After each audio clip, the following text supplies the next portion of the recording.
Hello everybody and welcome back to Surge to Hit. Today's episode of Unit Breakdown, we're going to be focusing on IG-88, the notorious assassin. But before we get into that, I just want to remind everyone of the current giveaway we are running. If you go back to last week's video, we have a giveaway for Djarin and GROGU that's going to be running until October 22nd. So, if you want your chance to win a Djarin and GROGU expansion, make sure you guys subscribe to the channel, like this video, and comment down below. Today's prompt for this video, we're going to go with your favorite bounty hunter and why. Quite simple. And without further ado, let's get right into this week's unit breakdown. Alright, as you can see on screen, we have IG-88, the notorious assassin droid. He is Empire only, but he's also a merc. Interesting dynamic there, because even though he's a merc that could theoretically go into different factions, he can't because he's only limited to the Empire, kind of like how the younger Boba Fett is, and how the older Boba Fett will be also. But he's a merc with Empire only. He is an operative. There's only one model in the unit because, you know, it's an operative. He is 110 points, so actually, like, kind of in the middle for pricing of bounty hunters, so that's not that bad. For going down the right side of his card, he is 5 HP and 2 courage. But that 2 courage, I know it does look a little discouraging because that's pretty low. One suppressive weapon, boom, you're suppressed. But don't worry, he's a droid trooper, so it will take... he will have to double his courage value before he even panics, and he can't be suppressed. So you'll never have to deal with him, you know, losing one of his actions. But that does mean if he gets ioned, he loses an action. So that's the only thing you really have to worry about. You know, keep that in mind. One of the more popular units right now with ion is probably going to have to be like Pathfinders with Biston. That's a unit you'd want to steer clear from with IG-88 because they can ion you pretty easily. But you don't get any benefits or negatives of being having suppression tokens, which is potentially helpful, potentially not, because you won't get that light suppression from light suppression. You won't get that light cover from having the suppression token, but you can't be suppressed. Overall, pretty good, and that fits his character of being a murderous machine. For his defensive dice, he rolls red defensive dice, and he also has surge to crit for offensive surges, and then he does not surge defensively. Not the end of the world. He has red dice, so it's still a 50-50 shot of success. He is also speed 2. He's your average. He's got your average walking speed, basically. Going on to his keywords, this is where he can get he has some really nice keywords that I think really work good together. So he has armor 1, so he blocks 1 normal hit, which means that if he's in heavy cover, you'll have to do 4 normal hits just to have one of those go through. So, yeah, armor 1, pretty good. He also has arsenal 2, so he can use 2 different guns at the same time, and we'll get into why that's really good in a moment when we go down to his weapons. He also, like every other bounty hunter, has the bounty keyword. So he can put a bounty on an enemy operative or commander, and if he defeats them, he gets a point. But he has to live to the end of the game in order to get that point. He has impervious. This just adds to his defensive capabilities. So if he ever is hit with a pierce attack, he rolls 1 extra die per pierce value. So if Han Solo shoots him with his pierce 2 red dice, pierce 2 pistol, let's say does 2 damage. Normally, if you don't have impervious, you just take 2 damage. But with IG-88, you can roll 2 additional dice because it is a Pierce 2 gun. So you roll 4 dice in total. 2 for the damage, 2 for the impervious. And hey, you have a chance of not taking wounds. Who wouldn't want that chance? And finally, to round off his offensive capabilities, he has Sharpshooter 1. So you're not going to have heavy cover with this guy. Only light. And, well, you're not going to have light cover. Only nothing. So this is actually really good on any units that rely on ducking cover. So that's like Pathfinders, for instance, Jin, Cassian. That's really good because if they're in the open, they're like, oh, at least I have light cover. It's like, no, you don't. or low profile units, you know. I've personally, in my area, seen a little bit of a resurgence of full units of scout troopers, and that low profile is super annoying because they have mobile heavy cover everywhere as they go with duck and cover. But with this, you can take that heavy cover to no cover. Really nice. So overall, looking at his keywords, very good combination of keywords. I like it a lot. Moving down to his weapons. So for his melee, he has IG-88's Vibro Cleaver. Pretty cool. It's a rainbow, 1 red, 1 black, 1 white, Pierce 1. Remember, it's also search to crit. It's a pretty good melee. I wouldn't want to get into melee with that, unless you're like a Jedi, basically. So in core, if you think you can tie him down with some core units, yeah, for a little bit, but not for long with that melee. He also has 2 ranged guns. So let's get into the long-range gun first. So it is his modified DLT-20A. It's 2 black, 1 white, range 1 to 4. Pretty good long-range gun. Nice little plink. Pretty good. And it's also surge to crit, to keep in mind. His other gun is shorter range, but it is the modified E11 blaster. It is 1 black, 2 white. It's Pierce 1. And versatile, and it is ranged 1 to 3. So one thing you'll see with Arsenal characters a lot is that they will, like young Boba Fett, for example.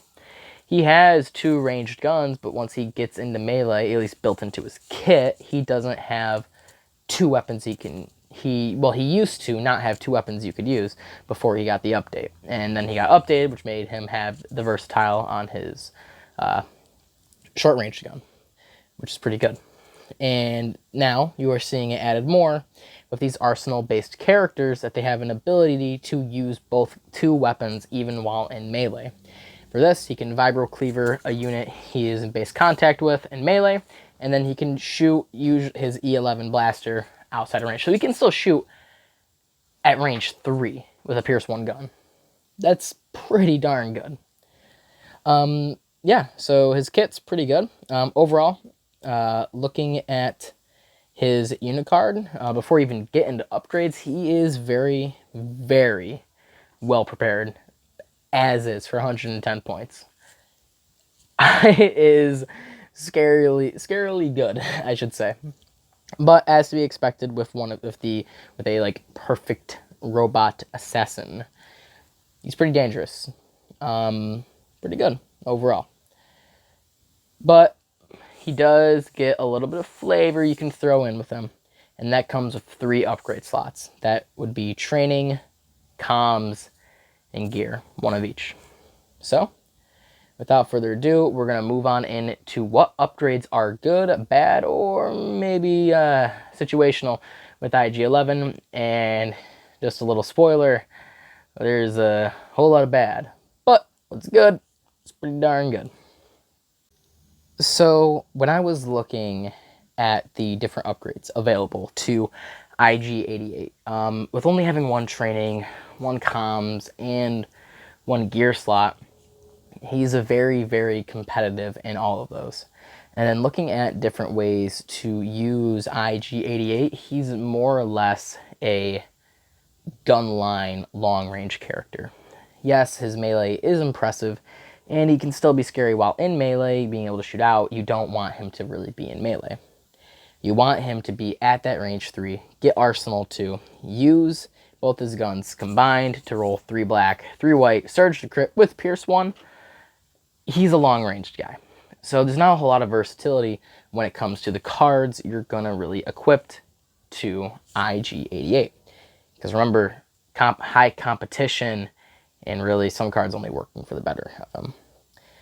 So for this, I would say there's really only 4 cards that I would ever consider running on him between the 3 slots. The first one for training, I would say, and for training and gear, these are like staples. They should always be on there, in my opinion. Of course, you can disagree with me in the comments, but I would say these are really like the cards you want. He doesn't have a whole lot of different kit options just due to the nature of his build. So for the training, I would say what you're going to staple on is Hunter. Boom. That's good. It's good on all bounty hunters. It gets you an aim, and it's just really helpful on what IG-11 wants to do. Target heroes to get that bounty. But to go good with him, another thing I would staple on always is going to be targeting scopes. Give you precise 1. So now you can Hunter, get an aim, precise 1, reroll up to 3 dice. And you have 3 white dice in your attack pool, so odds are you're probably going to need to reroll all 3 of them. So those are the 2 upgrades. I would just staple onto IG-88 every single time. The only place where you can really get some customization in is what I would say is the comm slot. And everything is also, everything but 2 comms, I would say don't run on him. The only 2 comms I would say you would run on him is HQ uplink to give yourself a free order, because with one of IG-11's cards, if he is issued an order, he gains an aim. It's just a way to get another free aim. But on the opposite end of that, if you, let's say you don't have 10 points to put into an HQ uplink, or you want to have a higher bid, so you drop down to a different one, and that's emergency transponder, which is a one-time use, even if you recover. But it does give you that aim, potentially. But you have to not have an order. So, and that's only 4 points, so that's 6 less points you would spend on the kit overall. So, while yes, I know it's kind of boring, you know, to say, like, everything else is just bad. This is only good. Use good, not bad. It's just how it is. Hunter, targeting scopes, emergency transponder, and HQ uplink are the only 4 upgrades that I would ever consider running on this guy. And that's unfortunate for playability, but it's also really, really nice, because that means you know what kind of kit you're going to have to run. And well, yeah, the builds are basically the same. It's either the HQ uplink, everything in HQ uplink, or everything in emergency transponders. But yeah, those are the only upgrades I would consider running on them, and therefore those are the only 2 build. There's like 3 different build options I'd recommend. 1 IG-88 with Hunter, targeting scopes, HQ uplink. 1 IG-88 with Hunter, targeting scopes, and emergency transponder. And then an IG-88 with Hunter and targeting scopes and just no comms. He doesn't have that's the only real difference between IG-88 that I would really see. And that's also what I'd only recommend, really. Because like I said, unless you have a specific build in mind that capitalizes off of, I don't know, IG-88 being able to move and shoot. So like offensive push, for example. Unless you have something specific in mind and that you think would really work to better the list and not just the unit, then go for it. But as a solo operative going for your bounty, these are the only upgrades I'd recommend. As boring as it is, I know, I know. But with that, I do want to transition into our command cards, because that's where things get very, very interesting for our IG-88 friend. So, IG-88 has a 1/1 pip and 2 pips, and no 3 pip. The reason is because he has 2 cards that are exclusive to him, and 1 card that can be used interchangeably between IG-11 and IG-88. And that is the 2 pip you can see on screen, a machine made for killing. Now, for this, you can either nominate IG-11 or IG-88, and either one of them, but only one, not both, just one. What that happens is that the elected character, for this video, it's IG-88. IG-88 gains 1 aim token, demoralize 3, and steady. Pretty good. You get an aim. This works well with your targeting scopes that you would, or your targeting scopes that you have on IG-88 if you are using those. And overall, it just adds to his firepower. Steady means he can move twice and then shoot, also really big. And demoralize 3 means he can just put 3 suppression tokens on a target at the start of his activation. That's huge, because let's say, oh no, there's a Jedi nearby. What am I going to do? Hey, have 3 suppression tokens. And For most Jedi, that means they're suppressed. The only people that 3 suppression tokens doesn't instantly suppress them, like for like melee threats, is Yoda, Palpatine, and Operative Luke. So all the other melee characters in the game, as long as you're not in melee with them, you can just instantly suppress, which could be the difference between them having to just shoot you, or being able to double move into melee, charge you. Pretty big. A Machine Made for Killing is a pretty good card, and you can use it interchangeably with either IG-88 and IG-11, so there's another benefit to it. Pretty good card overall. Next, we have the one of 2 cards that are exclusive to IG-88's kit. This 2-pip is Independent Programming.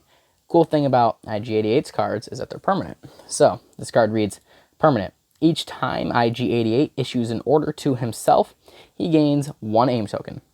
And then IG-88 gains Independent Dodge 1. This is good, but it's worded in an interesting way. So, every time IG-88 issues an order to himself, he gains an aim token. So if a commander issues an order to IG-88, you don't get the aim. It's not like the target keyword, because then they would have just put you gain target 1 and independent dodge 1. So it's important to time IG-88's cards, and that's why HQ Uplink works so well with IG-88, is that he can give himself an order and he gets an aim. Pretty good, pretty nice combo. But also, when he doesn't get an order, he gets a free dodge, adds to his survivability. Pretty good card. If you're running IG-88 in your army and you're trying to figure out what card to play turn 1, I wouldn't go standing orders. I would go with independent programming, because add to your survivability and you get aims. Pretty good. And finally, and this is I was going to do the droids first before Djarin, but I needed this card to get explained first. So, this is the 1-pip focused on the kill. And if you're active in the Legion Discord or like on Reddit with Legion, there has been a lot of contention between the wording of this card, because a lot of people thought it made IG-88 invincible. But it doesn't. So I'm not even going to go into detail on why people thought that, but this is the card. So 1-pip, focused on the kill. It's permanent. So while IG-88 is performing an attack against a unit that is the target of a bounty keyword, that unit cannot spend tokens. If IG-88 has wounds equal to or exceeding his wound threshold, he is not defeated until the start of the end phase. So, what does this mean? If you have 2 bounty hunters, let's say you have Cad Bane and IG-88, you bounty 2 different targets. IG-88's permanent focused on the kill card applies to both bounty targets, not just the one IG-88 chooses. That means, and generally speaking, most of us don't have more than like 2 heroes. I'd say like 2 heroes is usually like a good number for it. Most of the time it's only 1 with a commander. But if you have 2 bounty hunters, you're going to have 2 bounties on the table probably, more than likely. At least 1. But IG-88 can say like, oh wow, like for Obi-Wan, for example, oh wow, Obi-Wan, you have 5 dodges on you. Be a shame if you couldn't spend any of them. It's like a free, it's like a super high velocity. Like, instead of high velocity being like, oh, you just can't spend dodges, IG-88's like, hey, you can't spend dodges, surges, standbys, nothing. I really like this card. But also, if IG-88 has wounds equal to or exceeding his wound threshold, he is not defeated until the start of the end phase. So, that means that IG-88's gonna activate. You're never gonna not be able to activate him in a turn, because it could be your opponent's first activation of the game, but as long as this card is in play, then that means if they kill IG-88, IG-88's still going to be able to go. So this might lead to certain situations where they're like, oh, IG-88's on 1 wound, but even if I kill him, he's still going to be able to do his thing. So like, what's the point? And I think this is going to be really good against like maybe like lesser experienced players that are like, oh, well, if he's just going to live anyways and be able to shoot anyways, what's the point of shooting him? And I think this works really well. Overall, this is a very good, very, very powerful card, and especially with his independent program 2-pip, it's really good. And honestly, independent programming makes both of these command cards just that much better, just because you get another aim from it. So overall, his command cards are pretty solid. So that is IG-88 along with his 3 command cards. And, well, the one and only build I'd really personally recommend using them with. But, like I said, if you disagree with that or any other cards you think are good or better than the cards I mentioned, throw them down in the comments below. Make sure you guys also comment what your favorite bounty hunter is and why in the comments below, and that will get you an additional entry into the giveaway. Make sure you guys comment and that you like.